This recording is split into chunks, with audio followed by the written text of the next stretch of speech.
There's something called presidential pardon, but I think in Nigeria it's a different thing. Because in our country here, it's no longer a pardon, it's politics. The situation whereby a person like Nnamdi Kanu is still being held hostage, even after the court has granted him bail. Talking about presidential pardon in Nigeria, it is politics and definitely baits potential criminals, terrorists and robbers out there. So that is what it is in Nigeria. People that shouldn't be granted presidential pardon should be the politicians, because taking advantage of this presidential pardon, they do whatever they want to do, and with this thing at the back of their mind that at the end of the day, they get a pardon somewhere. They don't deserve it. By doing that, you're bringing people, these are hardened criminals. You say that you've done what with the reform program, you bring them back to the society, and you're increasing the high rate of risk and insecurity in Nigeria, all in the name of repentant terrorists. It depends on what the person did or whatever crime the person committed. It's not just here in Nigeria, it's everywhere. Look at it very well. Some people might think, okay, if I should do this, and at the end of the day, I'm going to get a pardon. They might want to engage in committing more crime, which is uncalled for. But presidential pardon is not just about crime. There's other things that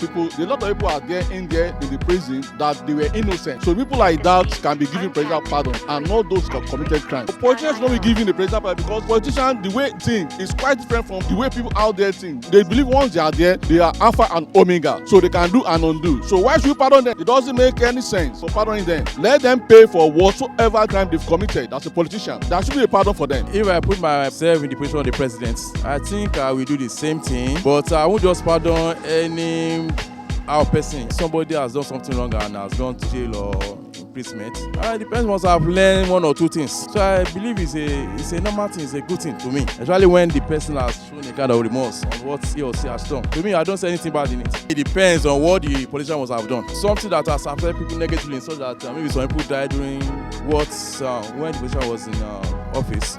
Maybe the kind of politician should not be pardoned. Listen, I don't think it increased crime rate. It is not actually good for the president to pardon criminal, because it will increase the high rate of criminal, so that others can learn from the mistake of the past criminals. So I think the president should not pardon criminals. Increase the rate of crime in Nigeria.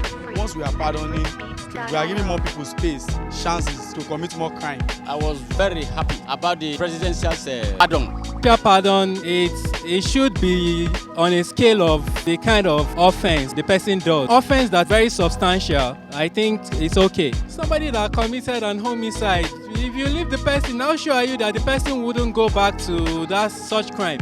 If you are pardoning a criminal, it still shows maybe the criminal might go back to what he does before he was being prosecuted. It might increase the rate of injustice or stuff like that.